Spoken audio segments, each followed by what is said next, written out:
100. Okay, so everybody in here with us. Oh, yeah, we got couple people in there talking. Okay, well, let me put Mister. Well, Wrong one. That's hang good. on. Hey There. guys, hello. I'm just back, so bear with us today. I'm a little bit tired, but I'm just back from my trip, so it was good, and we will come later on. Um, so let's go. What's going on with Roy? And then we talk about the topic. We got several topics for today. Okay. Um, Cockatoo left me this and this at the front door. Oh, what Might is be it? time to do. It's a 3512. Oh, wow. How did you It's get that so quick? I don't know. It happens for me. If a lens is near within 2 or 3 days, I get very frustrated. So that's one of the hints. So Roy later on will give us his view on the new lens. No It's little good. window again. I've been gypped. Yeah. Exactly. Where's my little window I like so much? All right, David. Well, good evening. It's I'm here in Canada. We're not for sale. and No You politics. should. No politics. You need to adopt no, California. that's not politics. No, it it, uh, it is definitely not politics because we are not for sale, and unless at least, but companies here are. So, but that is not politics either. But Exactly. anyway, it's I've been out with my with my long lens and my Z9 carrying it around, and it only weighs 5.4 kilograms, which is not heavy if you say it fast. And I've been using it without a tripod, and I am super impressed. And I've only been using it wide open. Yes. So I don't know what it's like to stop it down a half a stop, because wide open is so nice and sharp, and the depth of field is nice and shallow, and uh, and it's not heavy. Yes. You know, it's only 5.4 kilograms. All right, Yep. Randall. Say you hello here today. Well, I got 11 more videos before I reach 3,000. All right. Um, I'm in a new setup right now. I got the Apple Studio display in front of me. I got a 34 1440 widescreen monitor on the right. I got three cameras. One's for an overhead product review, but you're looking at me at the Panasonic S9 right now. And I also have the Nikon Z6 III. And my Ecamm Live Pro is not working because they updated it. Of course I did. Yeah. I mean, every time there's an update, something goes wrong. So, Very good. but So so for today, we got several things we want to talk on here. Obviously, there is the rumors about the Z5 II, so we got that topic on the Nikon side. Also, as you Roy hinted there, he has now the 35 millimeter 1.2. Correct. So he will talk a little bit about that and his opinions on that lens. Then, as we know, there were some announcements from Sigma, both on the camera wise that Sigma BF. So I want to hear what people opinions are, and we have our friend John Ishii put I think a 3-part video on the presentation that he attended about that. Then we have obviously in the long lengths, which kind of the kind of things that I like and David likes as well. So we got a new Sigma uh, zoom lens, extremely interesting lens, and there is also Sony new lens. correct? So we got plenty to talk here. As I mentioned in the intro, I just arrived this morning from Hawaii, so I'm a little bit tired. So bear with me, but that slowed me down a little bit, and which is good. So you probably can understand Spanglish talk a little bit better when it's a little bit lower and slower. So anyway, um, I will make some comments about the equipment that I took with me, which I use, which I did not use, which is always an important thing. So you every time you travel, you learn a little bit. So we got plenty of that. So Chuck, what do you want to start with? The Z5 two? Yeah, might as well. Okay. So please comment around. And I see several people have joined. I think we see Tim and Rakesh. Bob is here in the house. Uh, Jeff and Leslie. Luke is in the house. Do I meet anybody that is not in the panel here? I saw also Well, Terry. Terry, it was nice to see you last week in the photo review. Thank you for attending that one. Always putting a face and a voice to our community here is important, correct? So it's so Z5 two, correct? So let me start here and then we go around the block on this one. So I just saw the announcement and I think there was a little bit of discussion in Grace and Westminster, I believe, yesterday. I think it's probably not the camera for our grouping here. It's probably the most basic uh, full frame camera in the lineup. But as Chuck mentioned before, having a complete lineup is important, correct? And this basically probably is the end of that lineup, correct? It's the end of that iteration with the sensors and the Speed 7 um, uh, processor, correct? So in a way, it's a milestone because it probably is the end of that. So whatever camera comes after that is likely to have is likely to be new models.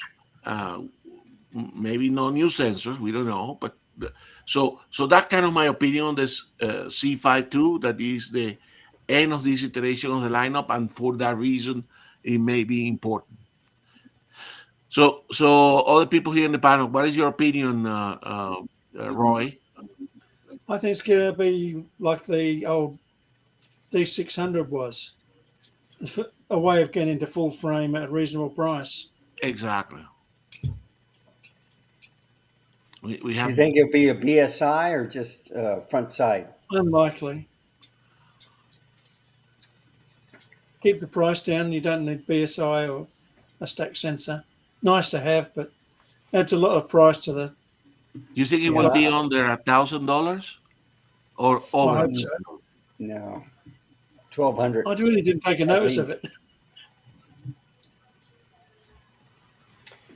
But I think you're right, Roy, that they had to have a camera and a lineup that introduce people to the benefits of full frame at a moderate value, and it's kind of the first stepping stone for those that are going to take this hobby of ours seriously. So Roy, any chance that you may see one soon of those, or so one of your friends I start probably could, but I haven't been looking. not yet. So what about you, Randall? What is your opinion since you're heavily invested on all the lineup as well of the modern Nikon Z system? Well, I'm happy with the Z6 III, the Z8, of course. I got the Z52 and the ZFC. Uh, so I'm happy. I don't think I'll be getting the Z5. You can have too many cameras. No, you Hey, can't. How many is that, Randall? Because I exactly, only Well, I use think seven. I got about 20 right now, all exactly. different sizes. Is that too many or not? Well, I'm now going to concentrate on glass, Yes. updating the Oh, glass for all the cameras. I got top quality, but there's the certain zooms that I need, like the 24 to 70. I've been using the F mount 24 to 70 on the Nikons and the Sony. because I got an adapter now. But yeah, it's I share a lot of lenses with different cameras. Yeah, I think we have a comment here for Terry saying that the Z5 was a great little camera, correct? So that's true. Lovely images. As a second camera, also is probably a very good option, correct? Z5 makes lovely images. Yes. Very What? underrated. So what is your opinion, David, on the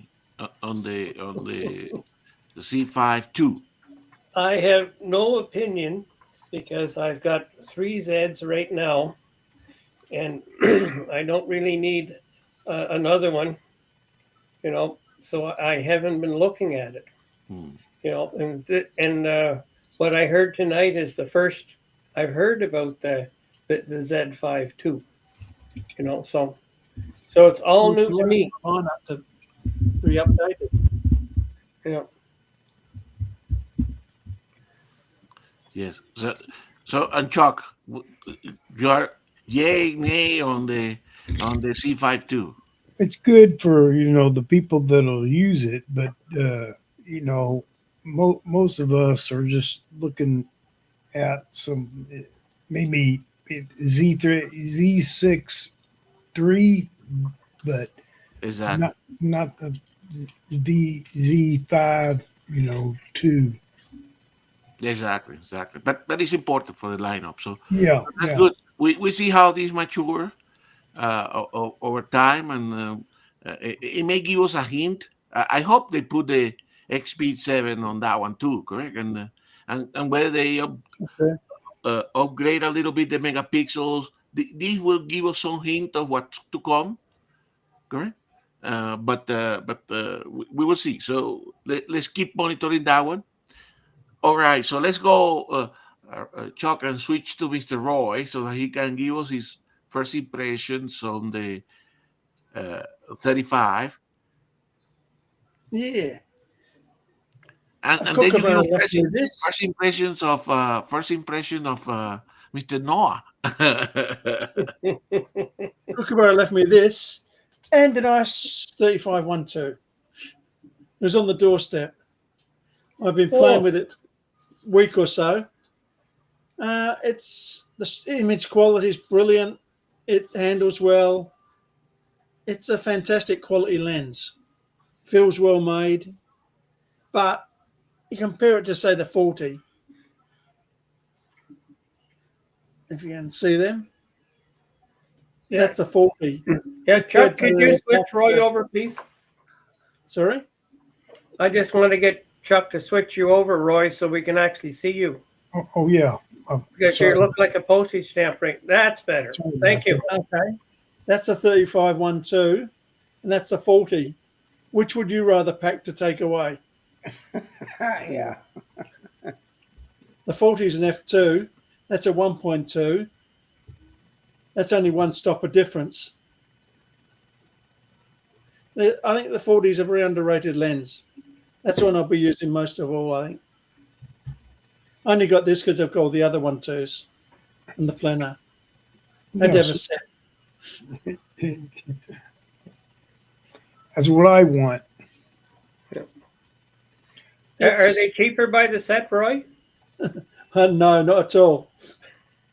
I like the 42 because I can use my old rubber lens caps, lens hoods. Yeah. They're fun. I miss using them. But 3512, excellent lens. But I'm probably not going to use it as much as I thought I would. Well made. Brilliant quality images.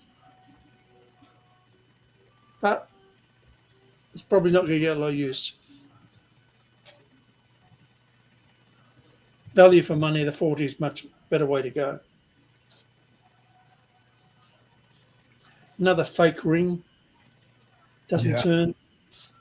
Just to annoy. And no little window. Where's my little window gone? The only one that gets a wingo is the 50. Yes. I like the 50. The 50 is more useful to me because I use it for portraits. I'll either use the 50 or the 85 for portraits. I'll use the 85 or the Plena for headshots. This, I don't know what I'm going to use it for. It's a good, like I said, it's a good lens, but the 40 is much better value. I'll take it 35 1.2 any day. It's at least I've got all the set. If it was a 24, I'd be much more excited.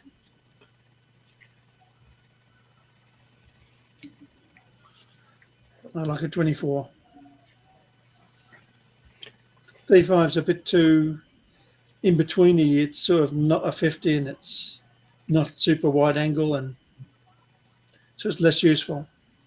Okay.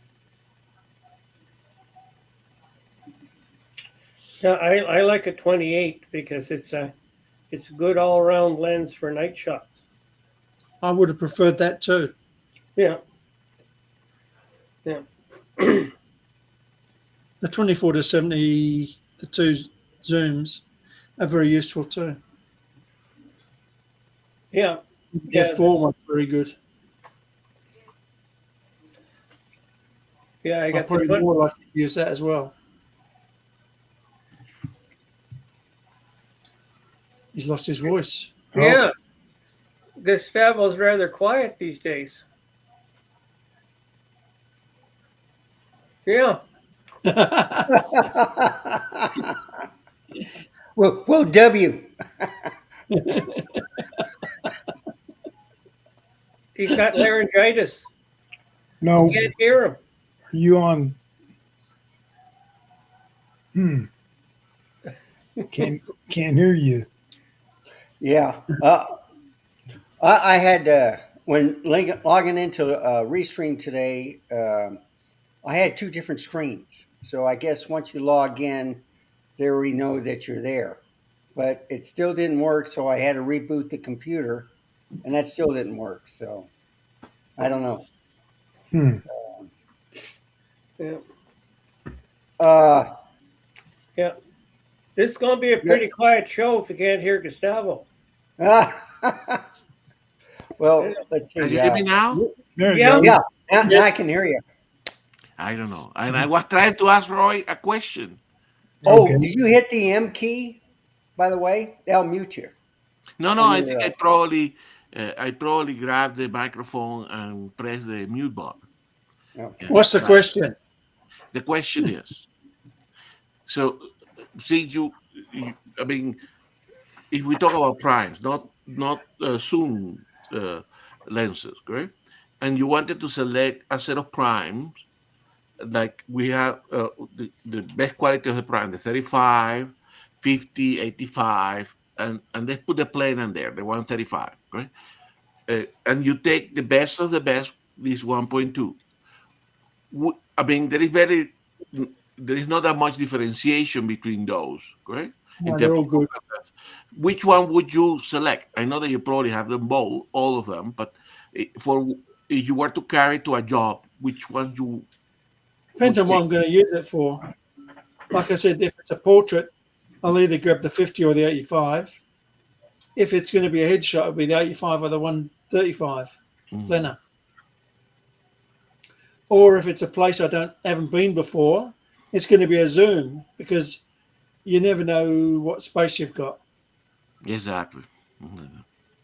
But if you know the location and you know, so you will say that you will have all of them, or you will say I take the 35 and skip the 50, go to the 85. If I know where I'm going to take what I need. You find that working photographers don't carry all their gear. Yes. That's only enthusiasts that do that. And would you buy them all of them? 35, 50, 85, and 135? I have. I know that you have. Would you recommend somebody to have them all? Not really. It depends on what they're shooting, but things like the Plena, they're an acquired taste. Mm. It's like a Lamborghini. They sound really good when you think about them, but you don't want to take it shopping. Exactly. Yeah.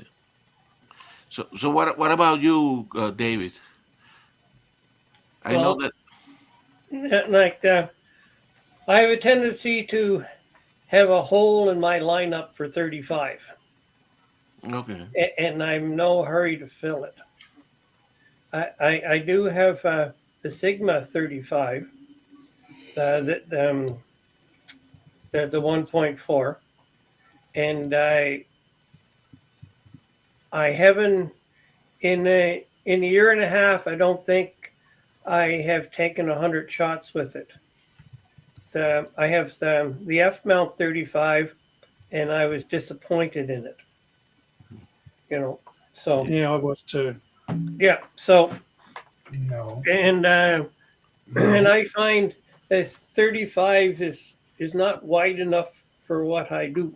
Yeah. You You, know, you, you know, and it's the 28 is my go-to, and for me shooting the Aurora between um, between maximums, the 28 is my go-to. You know, exactly. and anything shorter than 20, I don't use at all. It'll just sit on the shelf. I'll have to take it out and use it to make sure it's lubricated. But other than that, that'll be the only time I'll use them. Yeah, you're like me, David. You're either on the very wide side or in the long telephoto side. You don't shoot too much in the middle because of the Mm. type of thing that you're attracted to. What about you, Randall? What with this special lineup of 1.2, where would you Oh, gravitate? okay. So I got the 50. I already got the 85. I will get the 35. I love the 35 millimeter focal range. That's my favorite. Yeah, So I and like to get up close and personal. so I think Noah probably pressed a button there in the desk so that we lost the video from Chuck, but he probably working on that one. But let's ask here the people in the chat, correct? Because we have different kind of photographers, like Terry and Rakesh and Bob. Correct? We got Timid also in the house today. Albert, which of these lenses, correct? These special prime lenses, 35, 50, 85, and 135. Which one would you gravitate towards? Uh, And we can leave that open to lenses on both sides of that too. exactly. Yeah. Hey, he's back. Oh man. And so while we're waiting for the people to put their comments on the chat about this special lineup of primes, Chuck, so in your case, 35, 50, 85, 135, where would you leave most of your time?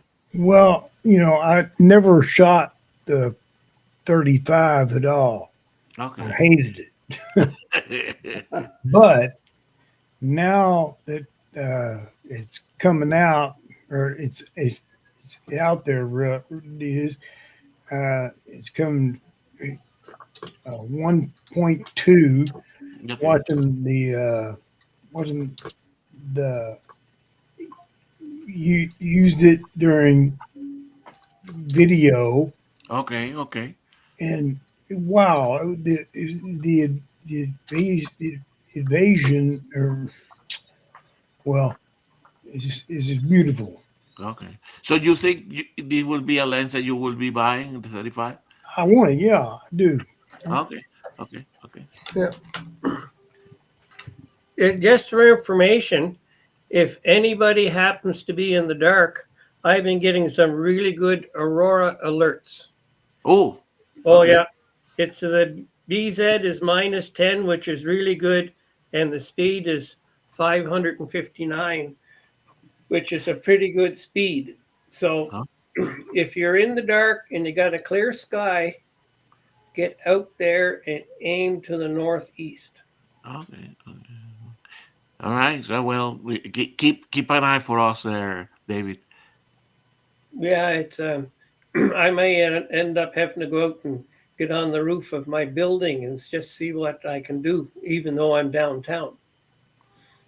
You So got a we spare have pair of crutches ready? Say again, You got Roy? a spare pair of crutches ready? Yes, I do, Oh, you're prepared then. and and I happen to be on the 17th floor, and the roof is the 18th. So, yeah. but I've got access to the Falcon's Nest, so I can service it, and it's up it's up there, so I can see what I can get.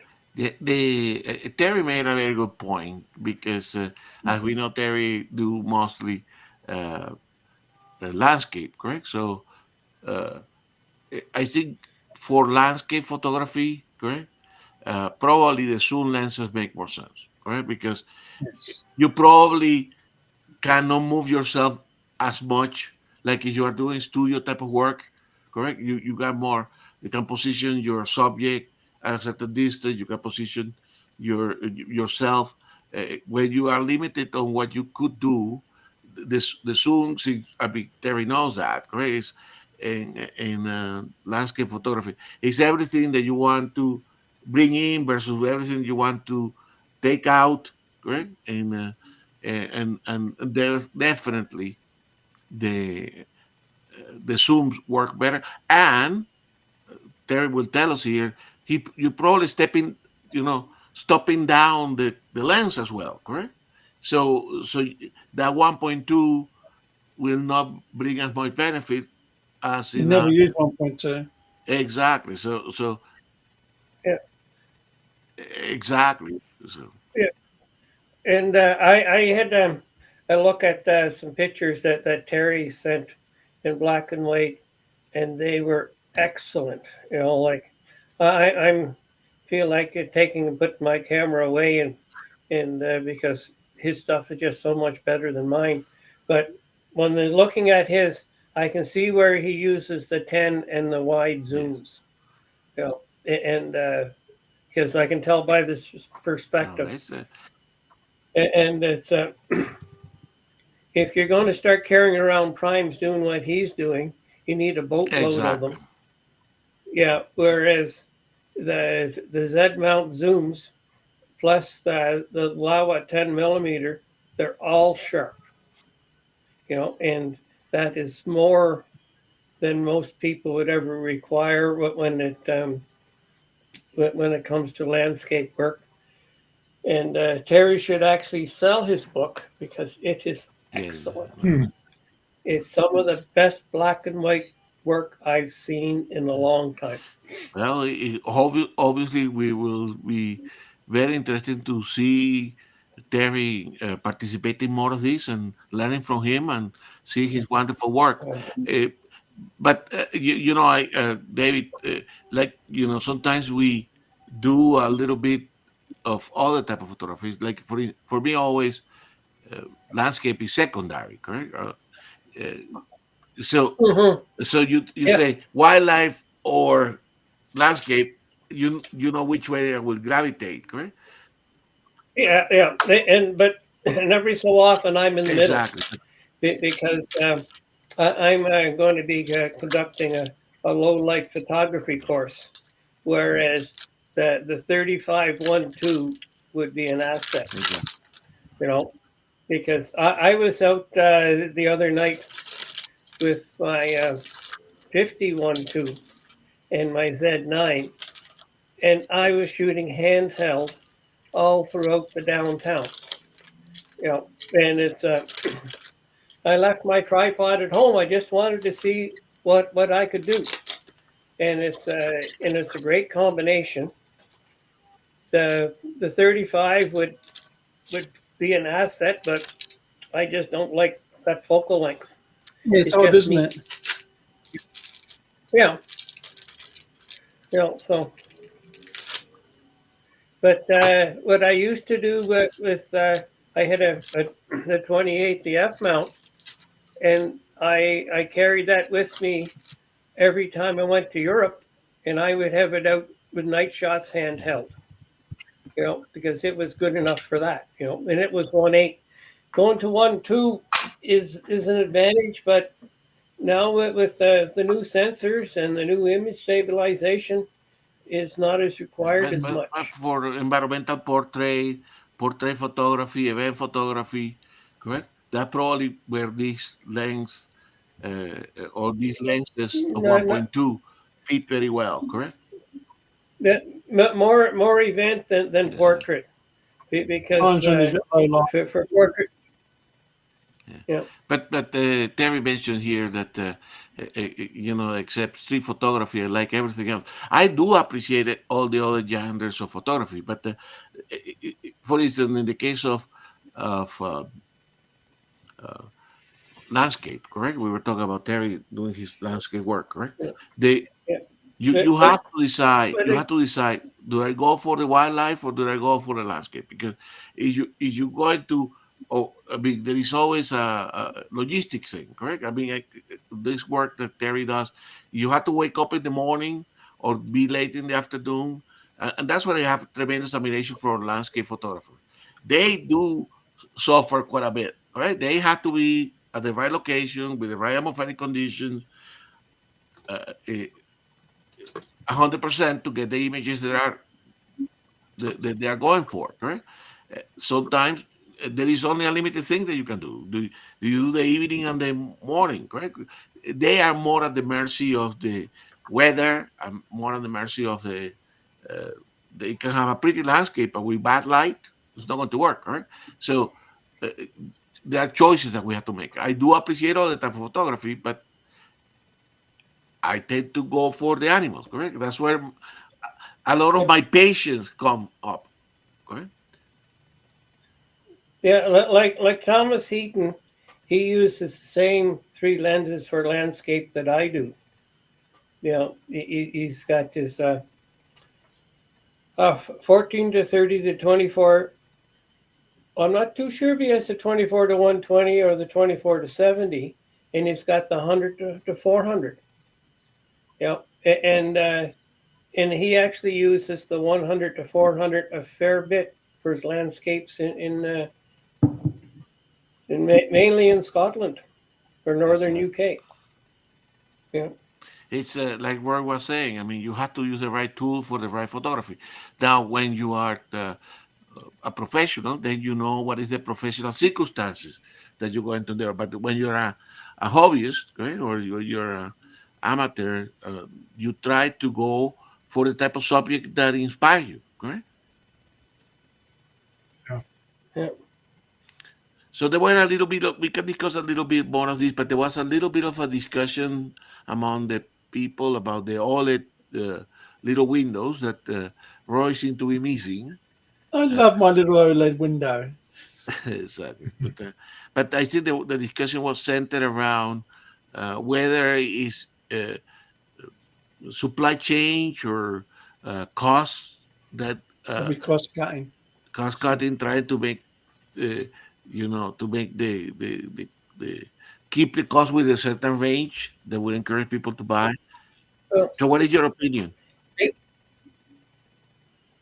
I think it's not only cost cutting; it has to do with the added time and firmware required to put the window in there, because there's quite a bit, because you had 3 options what the display was, and so there's a fair bit of firmware for that.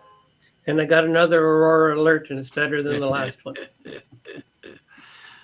Big trouble. So, but Roy, I know you say it tongue in cheek, but did you really miss that little window, or I do. I'd like to see a hyperfocal distance displayed in the window. That's about all I'd mainly use it for, but knowing what's in focus is quite useful.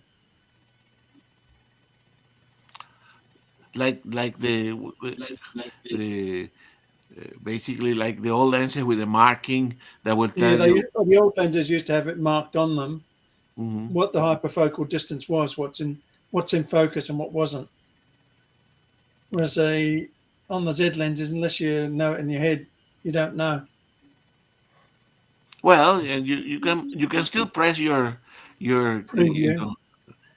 one of the function button to I when I doing a little bit landscape or macro, that's what I like that function. Okay, so I have one of those programs for checking what is in you stop down the lens and you can see what is roughly image wise Trouble in is, the Z lenses tend to lie a little bit about that. They seem below 1.5.6. A lot of them don't tell the truth. okay. So what about you, Randall? Do you like those little OLED windows or not? Yeah, I think it's Mossman was correct. Is that the LCD screen? I don't think there's going to be a blackout in the EVF. I think they're going to remove the that also. It'll probably come with a micro HDMI, and it might be like the Z6, the original Z6. But what Nikon Rumors is thinking is that it might be with the new processor, but with the kind of like a little bit from the Z6 III, a little bit from the ZF, and then it'll be cheaper. It cost cutting and also to get the camera out quicker. A lot of people need that full frame, and it's just basically for families or people starting out with the camera. I always, since I live in a warmer climate, I worry about the overheating of cameras, and it's already in the 80s here in San Yeah, Antonio, but a Texas. little OLED window in the lens is not going to create that. Well, okay, so on the lenses, it's nice. I got Zeiss that has those, and I have a couple of Nikons, but I think for cost cutting and stuff and for weight, I don't think you need it. Yeah. So, So what about you, Chuck? Would you like that all the kind of luxury primes have that little window or not? No, I don't care if that it doesn't have that window, but I like it. Any of them. They're called the 1.2 lounge. So if they take something little further, once it gets this one running, but well, but they maybe they bring a 15 1.2 lens. It's, It so- might make me want to buy it. I'd buy that. Yeah, but the little OLED window, I think which one of the lenses have it? The 50. the 50, the Yeah, 85 doesn't have it, no, and No, the Plena doesn't have it, correct? no, no. it doesn't. Okay. 50 feet. 50 is the only one that has it. So anyway, that's so Wait a minute. which one is that one, David? 24 to 70. Okay, but that's on the zoom range. Yeah, but it has the window. Okay. Yeah, but no, on the primes, no. Only one has the Wimble is The 50. 50. So no, for sure, that's so anyway, I as I said, this is not within my range, and personally, I don't. If I want to check what is in focus, I will probably check it in the camera. I will find it awkward to, you know, uh, for the type of thing that I do. You have to look at the top and then start pressing and cycling between the different modes in the little window, correct, to get what I want. Uh, I've got mine off most of the time. I don't use it. At least the one on the lens. The one on the camera, that's a different story. But Exactly. like the ZF doesn't have it, but you don't need it on the ZF because you got dials. Yeah. So I Terry's miss saying that dials. Oh yeah. Terry's saying that he helps a lot at night to have that little. I presume he's still talking about the little He was window. talking about the lava 10 millimeter a minute ago. Yes, but Yeah, but it doesn't have anything on it. yeah, Yeah. So I think that's it's irrelevant though, the little window. yes, It's nice to have, but I can live without it. The three things I don't like on lenses are plastic mounts, external zooms, and variable aperture. exactly. Plastic mounts on anything but a short lens is useless because they break. Yes, External zooms, if you've got a long lens like a 500 or more, as soon as you zoom it, the whole lens is out of balance. And a variable aperture is useless in the studio because you set up your lighting to one set and then you've got to change it every time you change the aperture. exactly. Or change the zoom range, then it would change. So for sure that is very logical, A Roy. long lens, as soon as you zoom it, the whole weight changes Exactly. and throws the tripod out of balance. And still, Roy, that 24-120, I tell you, in this travel that I did, that's the lens that was in the camera most of the time. I recommend that most of it more than any other lens. It's Most an most uses. external zoom, and I agree with you. I don't like external zooms either, but that lens makes sense to have. I mean, it's such a practical lens. Mostly the long external zooms are a problem. the version 2 for the 24-120 is going to be a fantastic piece of glass when it does come out. So we before we switch lanes here and go to another subject. So uh, Guillaume is asking a question: if anybody has any full frame cameras, crop sensor, medium format cameras, brand new on the used marketplace lately to report on about. Right? So I never use a full frame cameras, correct? I mean full frame, 35 millimeter and full frame uh, digitals, but I never use video format.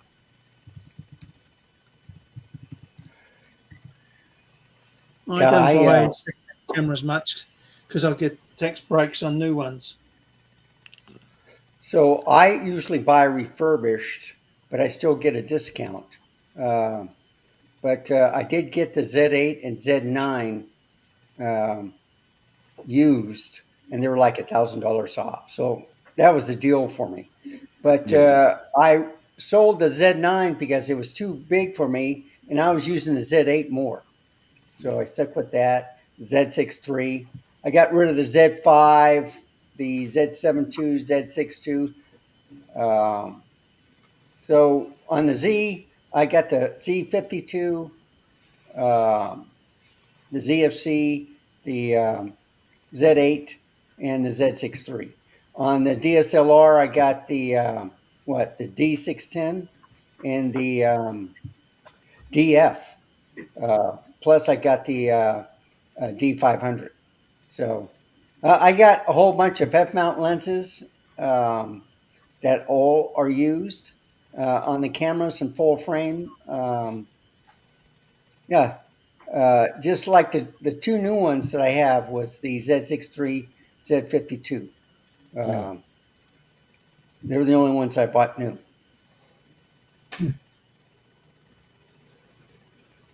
So let's talk a little bit then on the other subject that have been around, which is the new Sigma cameras. Many of you have seen the announcement, the Pictapixel, uh, other YouTubers, and of course we have our own young issue that attended one presentation about the Sigma BF camera. So what is your opinion on the BF camera, Let's start with Roy here.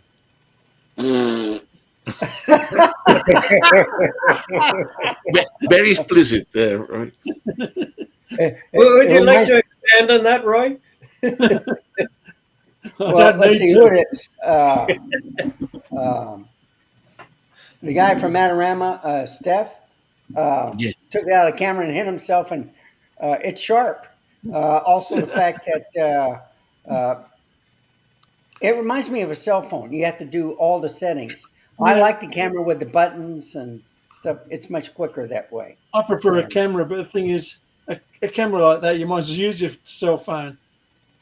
Yeah. So is this a what is it? A hipster camera or? Yeah. Must be. It's not for me. What about you, Chuck? I mean, do you think this is a camera or to take art, or is a art that wants to be a camera? Yeah, I don't know. I don't know. It makes it's not a real camera. I think it's from Sigma point of view. Correct. I'm glad that they brought a camera. Correct. So that's a plus. They've made Obviously- cameras before, some very Yes. interesting ones. Yes. And that's the other point, Roy. That if you're going to bring a camera to the market, they have to differentiate from what is available. Correct. Otherwise, they will be saying, "Hey, this is a good camera, but doesn't compete well with the A1 or doesn't compete well with the Z9 or the Z8." By this way, they get their own lane. Correct. Well, you get people got to take it with it's a point and shoot, really. Or point and miss. Yeah, well, yeah. Yeah, I think the point that when I watched the John Ishii's videos where he was interviewing or asking some questions to the Sigma representative in Malaysia, that I think is probably the message from Sigma. They want to make a camera that basically function like an iPhone, correct? You can hand it to somebody, take a photo of me, That defeats a purpose, though, doesn't it? exactly. And well, but I mean, it's either, I mean, if you want something that is not the phone, correct? You want a bigger sensor, and you don't want to deal with the dials that we all like, and you just want the camera to take a photo. Maybe that's the market they're going for. The cell phone community that want to go beyond the small sensors of the cell phones. I think the quality is going to be similar to cell phones, though.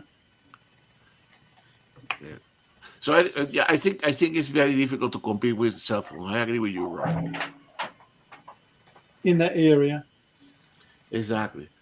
A cell phone's never going to beat a Z9 or something, but for point and shoot, cell phones are going to be the king all the time.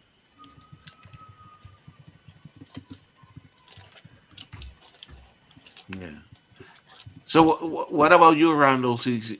You are Well- more eclectic with the cameras here. I got a lot of lenses for the L mount, and that's the nice thing is they got different cameras, different price ranges. But I like the S5 II, S5 IIX.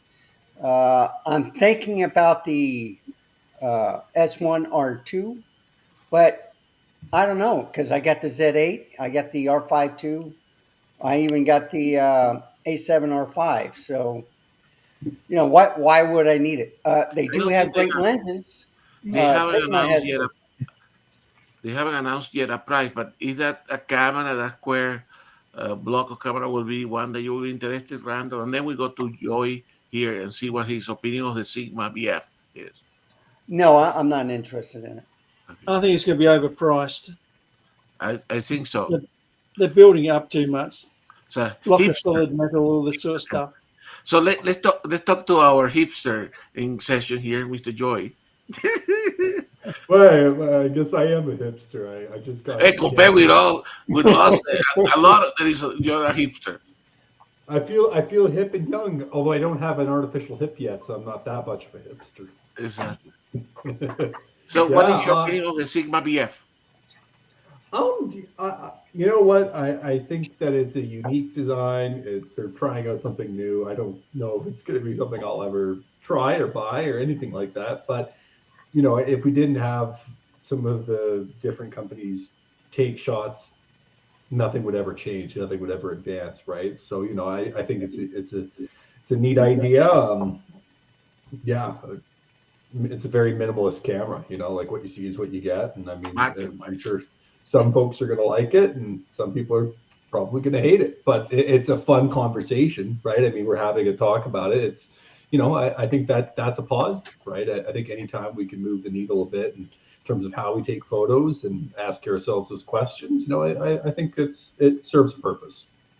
Would you say that this camera is likely to become a collectible like item? Yeah, I don't know if it's going to become collectible. I mean, if they don't sell too many and they pull it off the shelves, I mean, then for sure. But, you know, I think it's just going to be a fun conversation starter, kind of at its core. But, yeah, I actually just bought a new camera a few days ago, and when I was at the store, I was like, yeah, not going to get that one. It's going to not be the one that I get. So You probably have to buy, like the previous Sigma camera, you have to probably buy the AVF to go on the hot shoe if you want that route. But No hot shoe on this one for sure. so, Doesn't make any sense to me.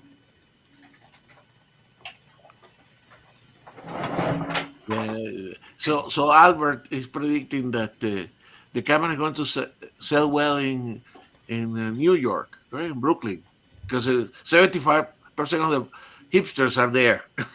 yeah. There we go. The hipsters must get their cameras. As I said, I think I think for Sigma makes sense, and to differentiate themselves. I believe, because this is the world we're living, it's going to sell well, and I agree with Roy. It's not going to be a cheap camera. I will be surprised if it's less than $2,000. Like I said, it does make sense. Yeah. I don't know. Has anybody talked about the Canon Ford to 800 and the 3 to 600? I've Not seen yet. people use them, but that because they're such a, like I said, variable apertures don't attract me much. I thought Sony had the 400, 800? Well, I think Canon does too. Okay. And then, what was it? Fuji came out, with their, or no, it was OM Systems, wasn't it? Didn't they come out with a good lens? yes. So in the telephoto range, there have been some announcement, mostly on the Zoom telephoto range. Correct? We got the announcement from Sigma of these what is it, the 300 to 600 millimeter f4 to the entire range. Yeah. That is, I don't know, Roy, what you think. That is an accomplishment, but it's not a small Not lens. practical use. It's not a small lens. It's heavy. It's a throwback lens in that respect, but it's fantastic. Now I would be interested to see the quality of the images, but 300 to 600 with a single aperture of f4. I thought that was impossible, right? Yeah. Well, it must have hand grips on it, so that you can practice with it, because it won't be light, but it doesn't come in F mount yet or Z mount. No. But it's L mount, so you can get an adapter. Well, smaller the mount, the cheaper it should make it. easier to make a fast lens, I suppose. Yeah. But it's an interest for somebody like me who like the telephoto range. It's an interesting um, development, right? I will not go for it because it's too heavy. Correct. I try to get to have smaller lenses, lighter lenses on the large range. And that's why I gravitated to the 600 PF 6.3. But as from the optical point of view, I mean, it's an accomplishment. So again, Sigma will be. I think it needs to be uh, um, congratulated, correct, by Yeah. developing such a lens. But I don't know whether that lens. It seems to be also a very competitive pricing, correct? But it's going. Has to be that size. But I don't know whether it will how much it will sell. So it will be interesting to go to places, not now, but a couple of years from now, to see how many, and particularly if they develop that lens for other mounts, whether that lens will be one that we will see a lot in the wild, correct? Because Yeah. it is having a zoom is great, correct? Because again, the same situation that we were talking about landscape, correct? That you can reframe without having to move if your subject comes towards you or something like that. And that range, 300 to 600, is a fantastic range for a place like Yellowstone, correct? But it's a Sigma lens. And the other big Hey, announcement was Sony, correct? On the that has that 400 to 800. Now that's a variable aperture. The 6.3 to 8 is a G lens, right? Or SS, which I don't know what it stands for. Yeah. stabilization. But where are these made? Or do you know, Gustavo? I don't think I saw a description from uh, in one of the YouTube videos. They didn't mention where the transitions between 6.3 to 8 occur. Obviously, No, no, no. Where's the lens made? Because that's really going to affect the price. mm, I don't know where Sony. Because the Sigmas, from what I understand, are made in Okay, I Japan, don't know. so they can have a relatively firm Yeah. price. You But better but, be Some of them, but I don't know about the Sony. some make the better. parts elsewhere, then assemble them in Japan. It's cheaper that way. My Fuji does a lot of that.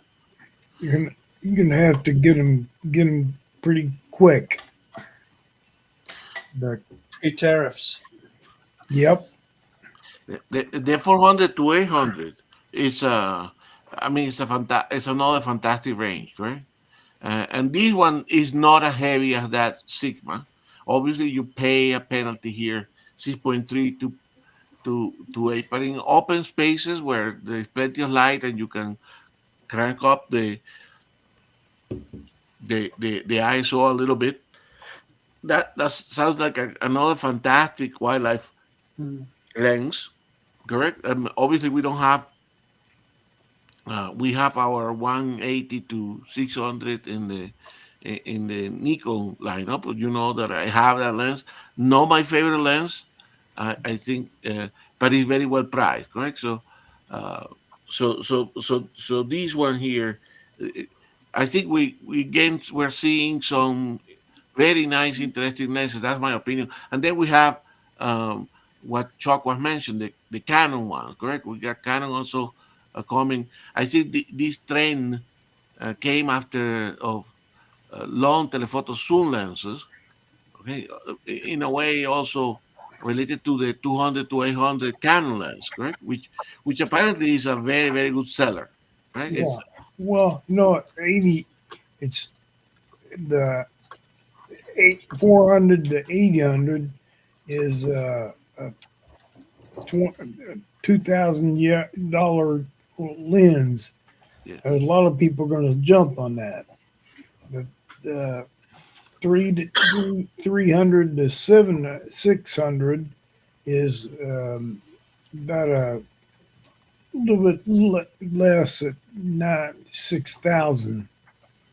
So everybody, I don't know if they're going to jump on that as much. Go ahead.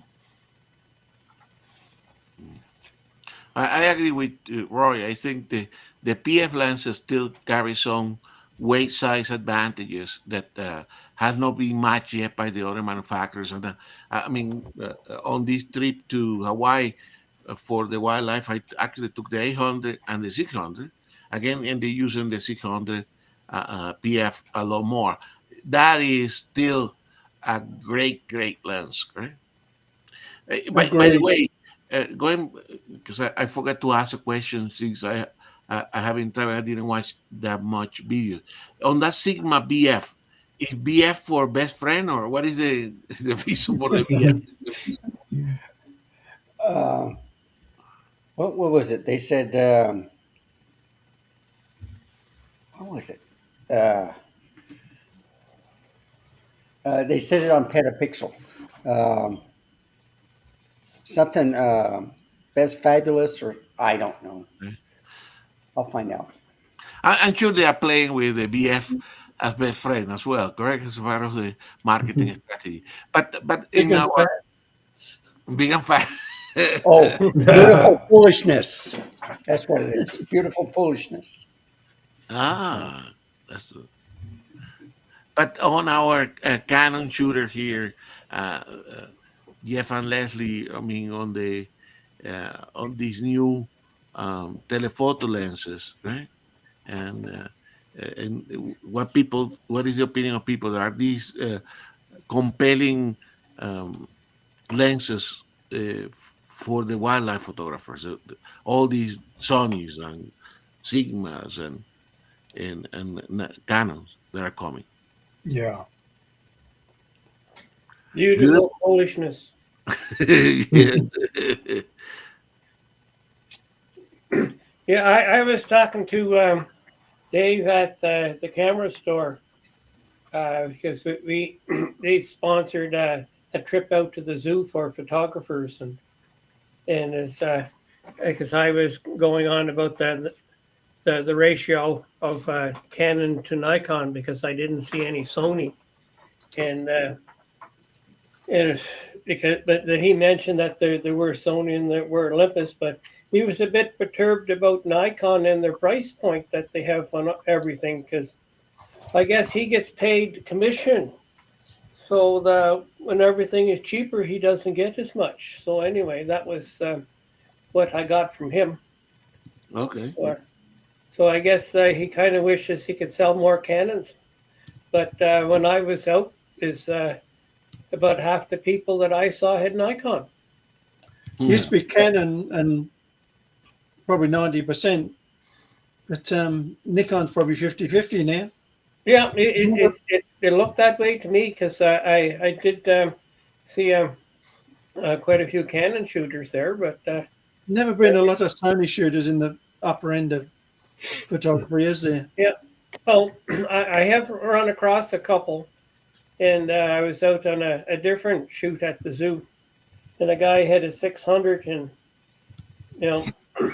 and he was complaining that every shot that he had was getting wires in it, and I said, "Well, shoot wide open." Hmm.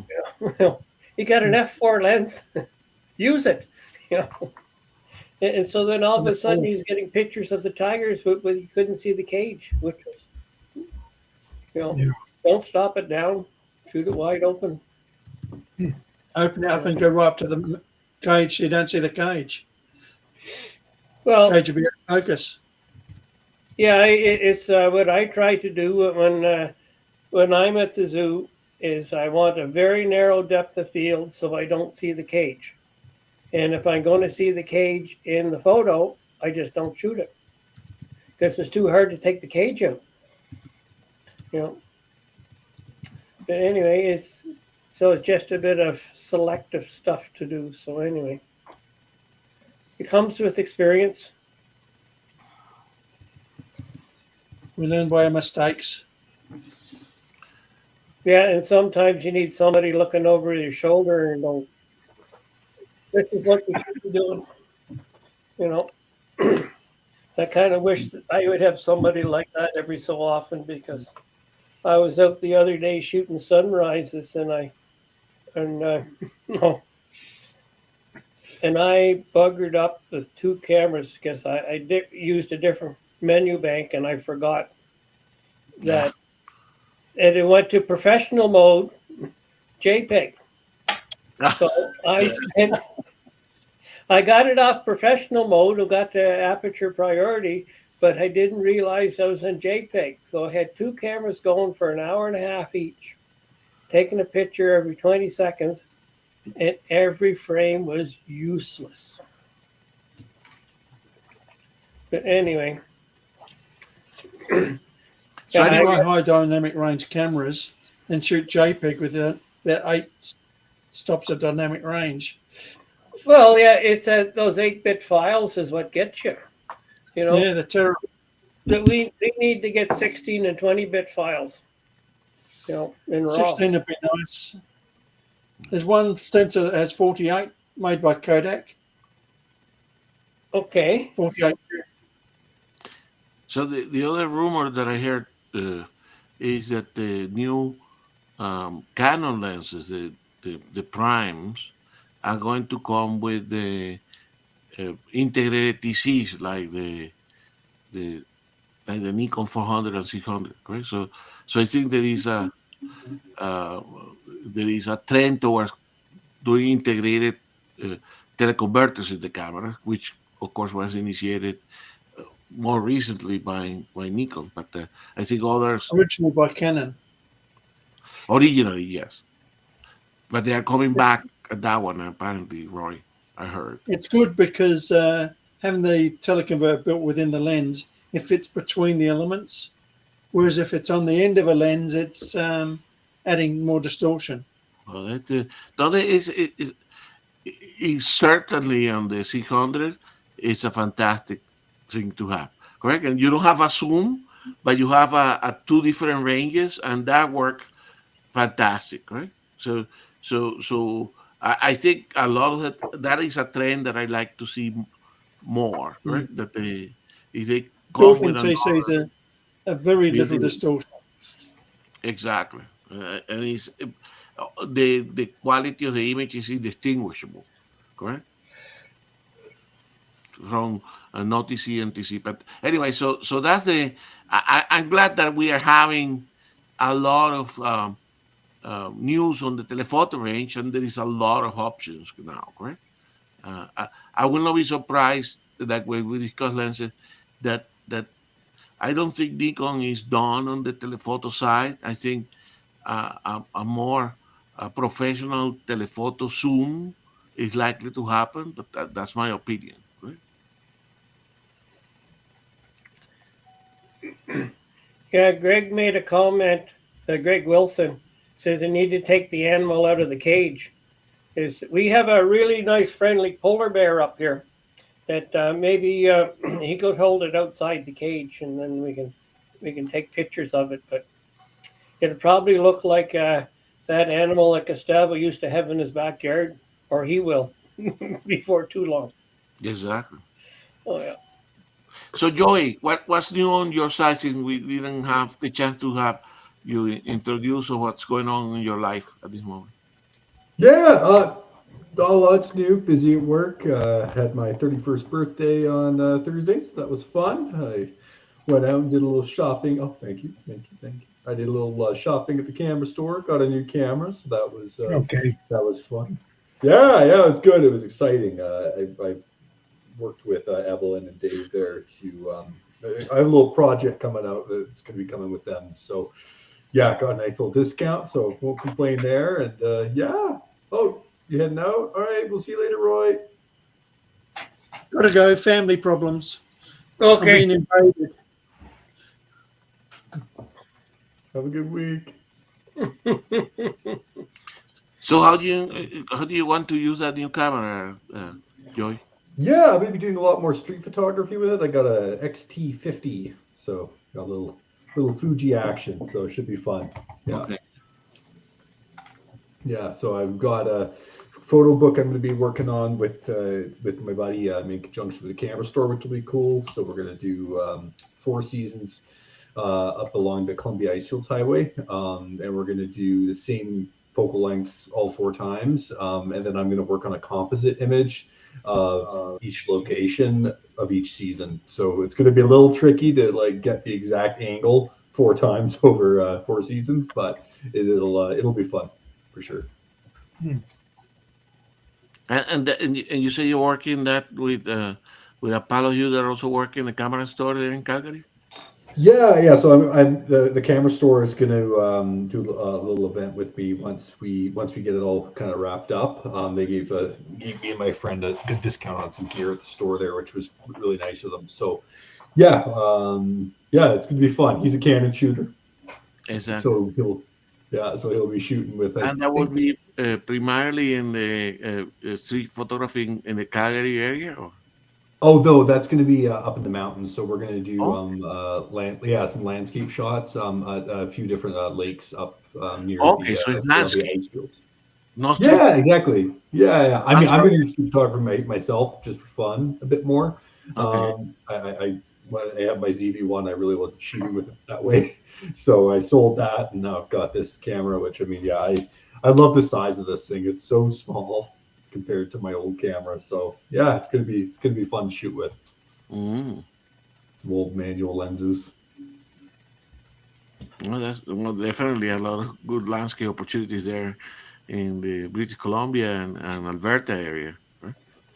Oh, definitely. It's gonna be beautiful. I'm actually heading up to Canmore tomorrow, so Okay. take it out for its maiden voyage there, which will be fun to just kind of get in the zone and try out some different stuff. I ordered a TT Artisans lens to put with it, so I'm gonna hopefully get that before I go tomorrow. And it's 35 mm 1.4, so be a good focal length just for kind of just general shots, I reckon. So I think it's always good to have like a project, correct? Because it helps to have a purpose and define what you want to do, correct? And then when you travel, you go with a objective, and so I like to have that project, right? And you can do that for any type of photography. definitely, no, it's and I think for me, like I haven't really had something to really sink my teeth into in quite a while. I needed a bit of a break, and yeah, when I was like wanting to get back into it, I was like, what do I want to make? I've always wanted to make a photo book, so I thought that would be really fun, and to do it with a friend, of course. That also kind of keeps you going, keeps you motivated to go out and do that. And then yeah, just I mean, we are lucky here in Calgary. We're right next to the mountains. We've got some stunning landscape opportunities, and I mean, I've shot landscape off and on throughout my whole life, but I haven't really taken it to that next step where it's like, all right, planned route, golden hour, do it season over season sort of thing. So yeah, I'm really excited about it. I think it's going to be a fun project. Give us obviously, since this is sponsor for the camera, but as you progress in this journey, give us your impressions as you go along. It's always good to what you learn, what you the appreciation you have for other, like we were talking before, other landscape photographers, right? I always take my hat on them. It's difficult thing. Okay? It is for sure. No, I'll definitely share my journey as it's going, and maybe I'll share some of the initial images as we're getting them out there. So yeah, it's gonna be good.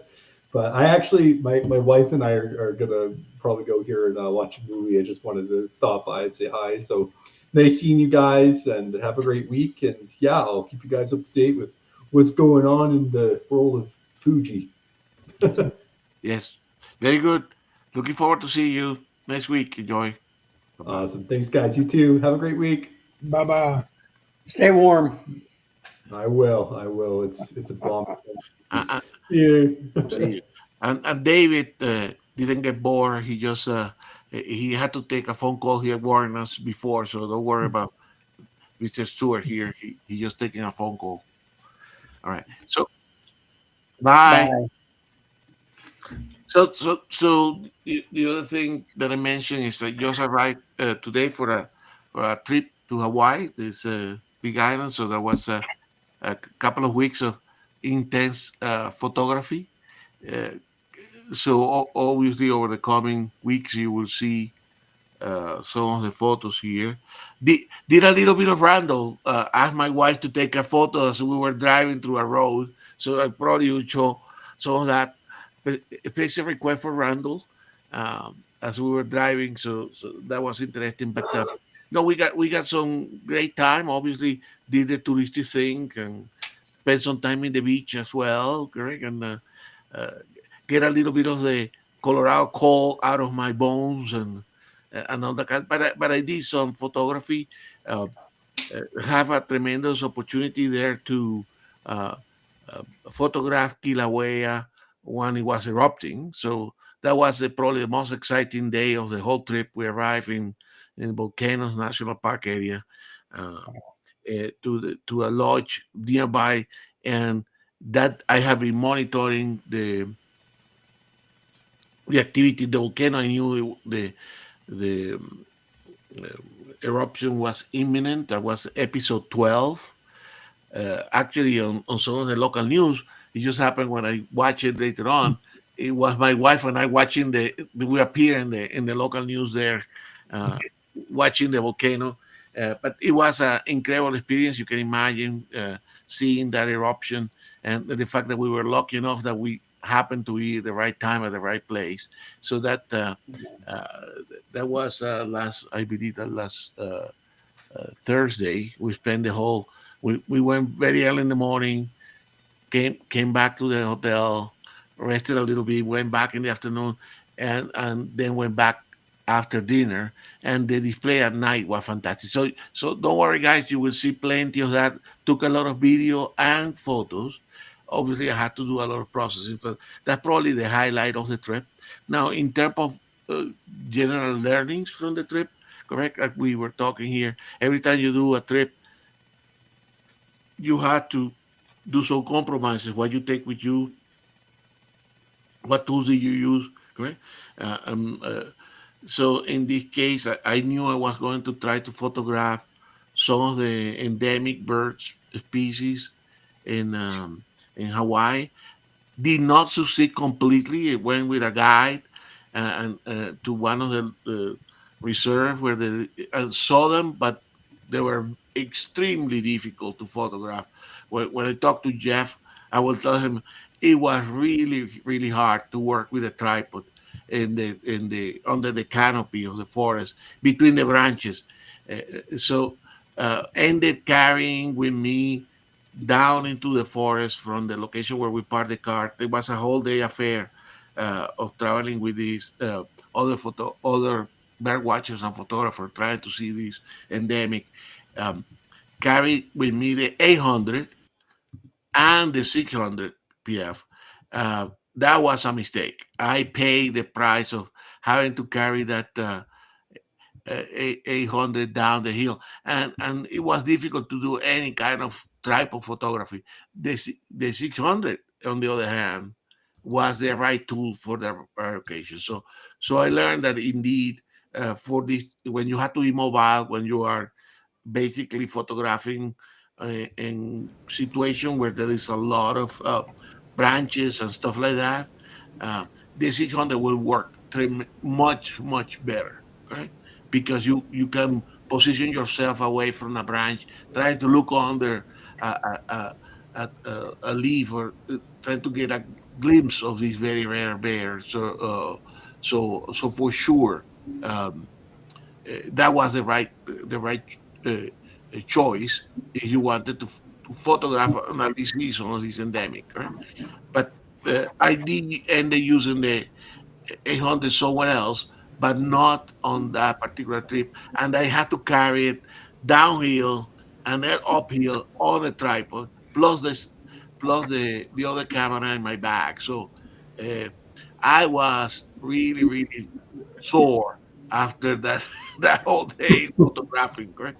So that's on the one hand. So certainly when I do my trip to Costa Rica, I learned my lesson. If you're going to be walking into the forest, you're looking for some bird that is not in a place where you can uh, sit and there is some feeders and stuff like that. The 800 is not the right tool in that close environment.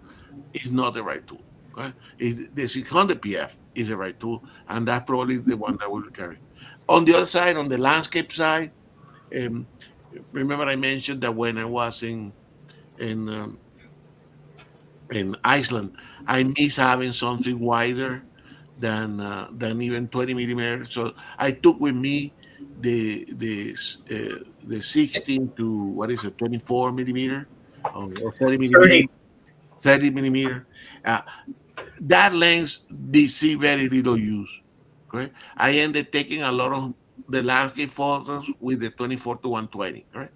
So again, it was very useful uh, in places like Japan and Iceland. I found it not as useful in places like in Hawaii, correct? But that may be because of the opportunities that I was.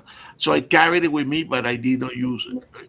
So again, this is kind of the learnings that you have. You always have to reconcile. Now, on the other hand, a pack on the rollers. This is the first time that the rollers, the four-wheel rollers, went out, correct? And my backpack that actually turned out to be great. Correct, the four-wheel rollers were fantastic to carry that through the airport, right?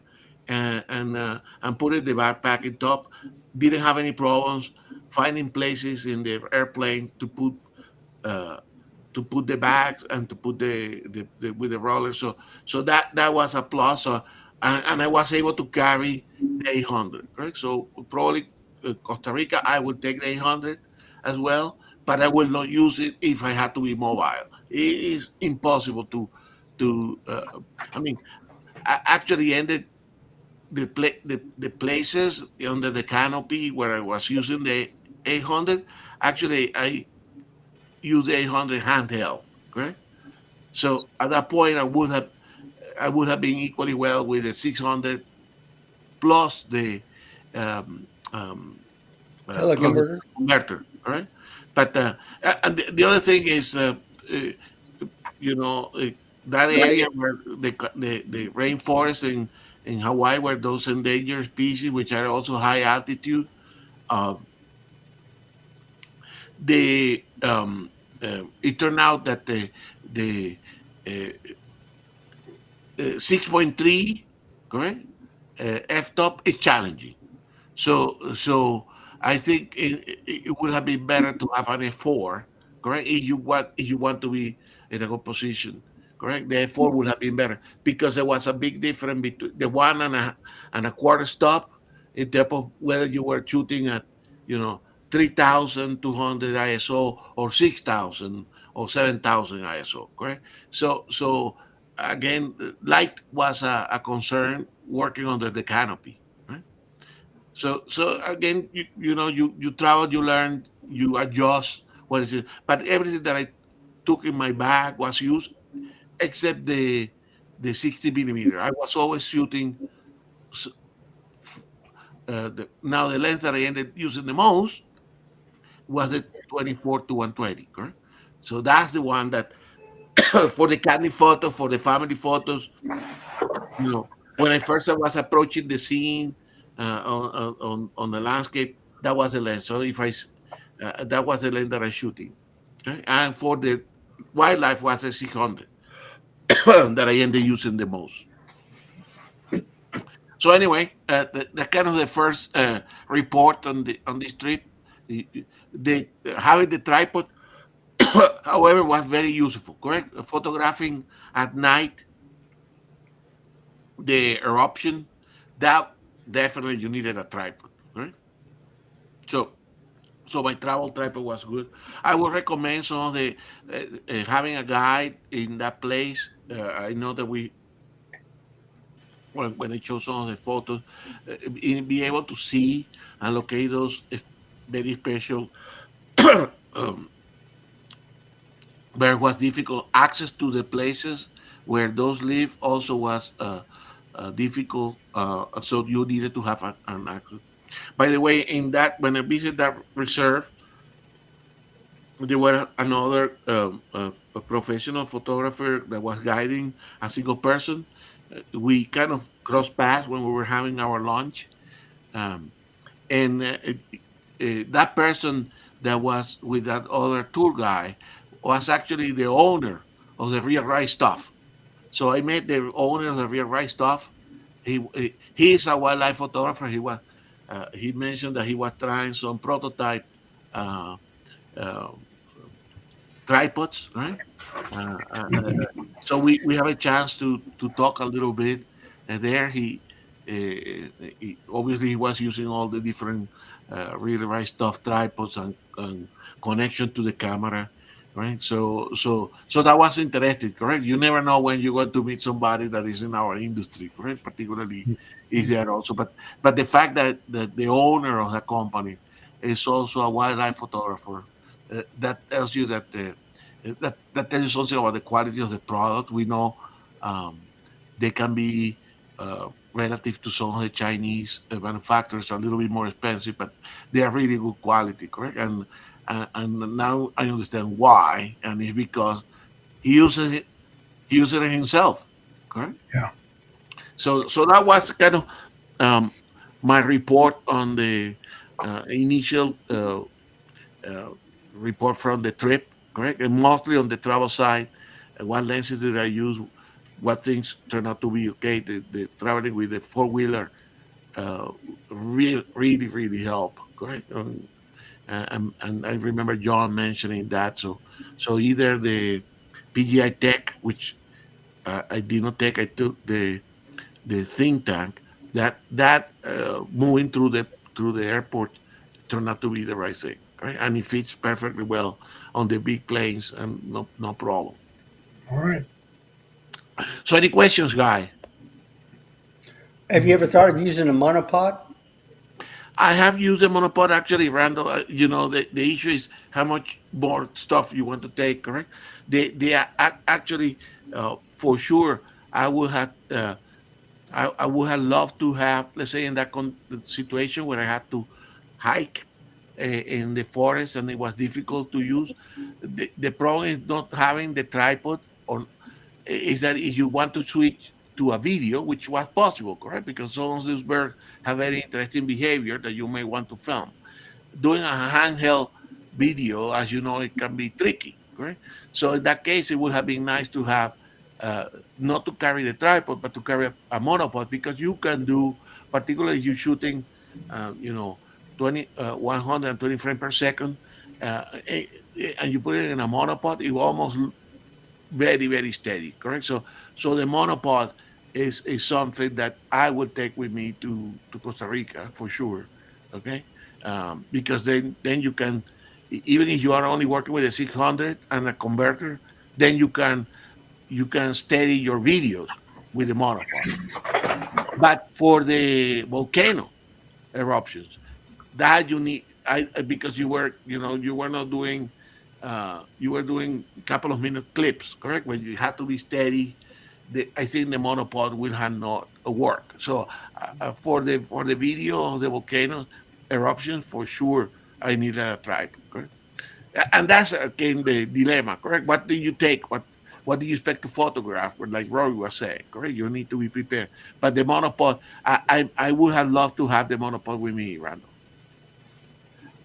So the three pod trick has a tripod monopod, so it can turn. You can take out the sensor, and make it a tripod. I Yeah. mean a monopod, and so I've been looking at those. Okay.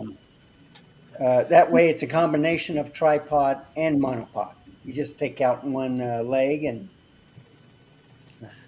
Exactly. No, it, I typically I'm a little bit skeptical about those things that try to do too many things, right? Because, but and I try to favor stuff that is heavy build, because if you want to take a big telephoto lenses, and I have bought too many flimsy tripods in my past life, correct? So I would prefer, in my case, Randall, I would prefer to take my monopod and my tripod.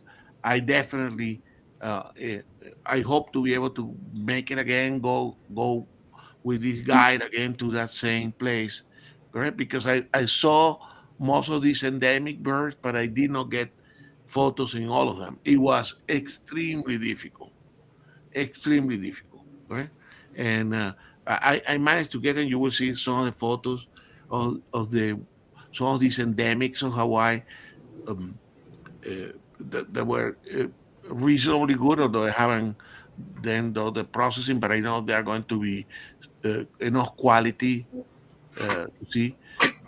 But because these are canopy birds, right? So you're shooting, either you use the terrain as an advantage on elevation, or you're shooting up, correct? Even with a tripod, sometimes, or particularly with a tripod, to be able to shoot up, the being that you have to extend the legs, the full. So every time that you have to extend the legs, of the tripod, so that you can shoot up. It was the tripod get tangled in the branches and the grasses. The monopod would have been a lot better for that. Correct? But again, it's this was my first trip. If I go again to the same reserve with the same guy, I will tell him, look, when we're here at the top of the reserve, and there were some topographical advantage, I would say, let me hear for half an hour, 2 hours, sitting down, and then I will work with either the 600 uh, uh, F4 or with the 800, correct? And on a tripod, quietly sitting down. But as soon as you needed to go into the reserve under the canopy, I will put those in the car locally there, because you can only get to reserve with this guy. It will be safe to leave it in the car, and then you can go and do the hike with the 600 PF. Okay? The 600 PF is definitely the right lens for that condition. Okay? So anyway, so that's my impression. So I hope to be able to maybe next winter, when my bones get chilled here in Colorado, I'll go back uh, to Hawaii, and then try to, now that I know the terrain, know the the conditions, the the peculiarities of the bird, go again with this guy, and I will mention he's almost like an institution. He was extremely knowledgeable. I mentioned the names and all the details when we got more dedicated for the trip, but I just wanted to give you the first impression, right? On what went wrong, certainly on the gear side. All right, Chuck. Yeah. Any questions? And David, any questions? No, it's a it's one of those things. Is you have to figure out what a gear that you need for the shoot, and take that, and Exactly. don't take anything more than you need, because unless it's a windy day and you don't want to blow away. Exactly. But I'm I'm one of these guys that I only take what I need, or what I think that I'm going to need. But if And I'm when you travel, David, that's a problem, correct? Like when you went to these Portuguese islands, I think last oh year. yeah, Then you need to decide what did I take, correct? You cannot take everything you own. So no, I had everything fit into a 11-liter bag. exactly. Yeah, and that's all that I had. But when I went out to the zoo, I had my wagon with me, because my tripod that I have is a video tripod, and you definitely don't carry that in one hand. And then with the lens that I, well, I wasn't too sure what gear I was going to need, so I brought my Pelican case with my 8 and 9 in it. And the only lens that I used the whole day was my 100 to 400, because of the way they had things set up.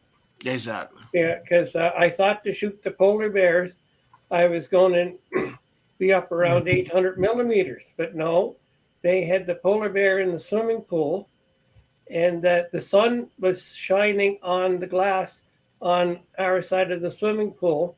So the only time you could see the polar bear when it was underwater, and Yeah. then it was only the 3 or 4 people that were near the polar bear, of the 60 of us that were there, could get a shot.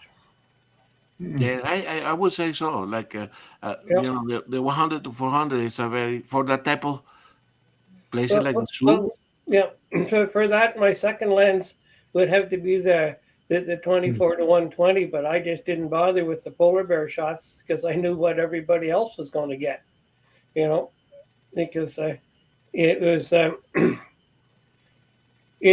it was great for a non-photographer this trip, but for the photographers it wasn't so good. But I did get a great horned owl that I shot it from a meter and a half away. Oh, It flew in and then it flew over my head. yeah. You know, it missed me by maybe half a meter and you couldn't feel a thing. You couldn't hear a thing. Those things are so quiet, you know, and Yeah. you know, but it was an interesting trip. But you know, it's something that the zoo had organized, and well, it's a combination of zoo and the camera store, and for photographers. And the area that we were in, they had it closed to us for 2 hours, Mhm. and they fed the animals when we were there, so we get them active because there's too many of them. The only time that they're active is when they're being fed. But the most interesting thing was where they had the bison. Is they had two women. They were putting up the feed for the bison on under this contraption, and they just had it all set up, and they turned around and took 2 steps away, and it all fell down. Oh, So then we got to watch them put it back up, and that was that was more interesting than watching the bison because when they opened the gate to let the bison in, they just strolled in, you know, because they were in no hurry, and they just ate, and all they got pictures then was the rear end of the bison, yeah. and I got enough of them. You know? But it was an interesting time. I got to meet a bunch of photographers, you know, and get to help a bunch of others out because for a lot of these people, this is their first time doing something like that, and they don't know the little tricks, you know. By the And way, that's a good point, David. That I think all these sound type of situation, or when you go with a guide and there are other people in the same tour, it's a great opportunity to interact with like-minded people. You always get some tips of other places they have visited on the same trip, right? yeah, So I ended actually um, uh, exchanging cards with a lot of the people that were in the tour. It's always nice, like when we do here on Saturday, meeting with like-minded people. Correct? You can see that people that share the same interests. By the way, in the tour there was a guy that is a artist. Is a Hawaiian artist, so he's a painter, uh, nature yeah, a painter. I will for sure in one of the coming shows. I will show some of his art. I exchange uh, cards with him. What he does is fantastic, Chuck. It's beautiful. He do some kind of I will describe it as a kind of uh, uh, uh, he uses nature, but then he do some fantasy with nature, and the quality of what he produce is incredible. Correct, but he uses sometimes the photography as a kind of beginning to create his compositions. Correct, on get details on the animal because the thing he does, you will see it. I will show that in the coming weeks, but I need to, to give a proper credit to the person. I need to have the proper name, the proper website, show you the website, uh, make sure that I'm authorized to talk here about him. Correct. So I need to exchange a couple of emails with him. But again, the like David, that you were saying, meeting with other people, either were artists and photographers, and particularly if you're in a place like this, you're going to meet with people that are doing landscape and wildlife photography. You always you always get it's a let me say a positive transaction, correct? Because Yeah, it's it was one on the day that I was out shooting my my sunrises that I buggered up. That there's a guy came around on a bicycle and I asked if I shot animals. So he was the one that told me about the beavers. And you missed it last week, Gustavo, but I've got a shot with 5 beavers side by each. I've never seen 2 beavers at the same time before, let alone 5. yeah, I watched a show. I watched a show. So, Yeah. Oh, and but I find that almost every time that I go out, the interaction with other photographers, you learn something. exactly. And it doesn't really matter is if they started yesterday or they've been going for a long time. You always learn something. That is true. And so I've got a seminar coming up for my group in Vancouver for low light photography, and it's going to be 3 separate nights. It's 2 on Zoom and 1 in person, and so and I expect to learn a lot because this group is very artistic, and I usually kid them that I'm not on the right pharmaceuticals to understand their photography. So anyway, I think I think we probably are approaching the time limit for today. Right, I'm a little bit tired. So, but before we say bye bye and all that, Chuck, let's remind people that that we will have a photo review coming in April. April 1st, I believe. April Fool's Day. So it's the 5th, 5th. April 5th. April 5th, Saturday, April 5th. Yep. We will have our next photo review. I haven't done yet the updated the little PowerPoint, but I will do it for next week. But you guys have a fantastic photo review last week. I watched it in my own time.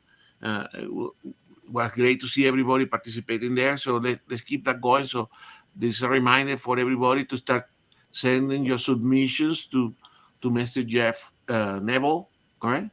And we put the details, but think about what you want to submit. Maybe something related to April 1st, April Fool's Day, but it could be anything. I for sure I will show some of the stuff from this recent trip, correct? And that's what I have, Chuck, for today. It sounds good to me, Gustavo. I'll tell you, I'm just beat. Yes, same here. Yep, It's a rough day for me. yep. And you got all that new gear to buy, Chuck. Yeah, yeah. All right. All right, guys. Randall and David, do you want to say final departing words on this to the show today? Go ahead, Randall. Just enjoy the stuff that you have. When you're satisfied with it, then you just have to go to different places and use it. And then you'll find out what you really need, what you don't need. But it depends on the weather too. So, Exactly. and I've been getting more out of San Antonio because of all the construction on the roads everywhere. It's a nightmare getting any place. So it's better to get out, get into the hills. So Yeah, there's one thing that I heard from Scuba Rossi last week, and it's a great saying, and I'm going to add it to my signature block for my emails. Is my my camera is my dog. It gets me out of the house. Yeah, and that's the big thing. Get out and use it. Use your gear. Get out, shoot something. All right. Okay. And All Ben. right. Thank you, gentlemen. Okay. Bye bye. Bye. bye.